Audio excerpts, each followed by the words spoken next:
આ છે કેમ્ફોર tree. કેમ્ફોર tree એટલે કે આપણે જે કપૂરનો ધૂપ કરી એ કપૂર છે આ.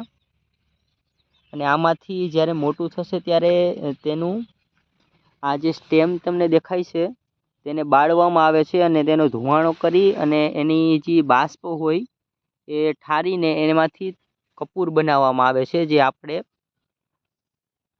ગુગળ કપૂરનો ધૂપ કરીએ છીએ એ પ્રમાણેનું એમાંથી આ બનાવવામાં આવે છે. જે આ તમને પીળા કલરની દેખાય છે ને ડાળખી, એમાંથી એને બાળીને બાષ્પ કરી અને એને ઠારવામાં આવે, એવી રીતે આખી પ્રોસેસ હોય છે.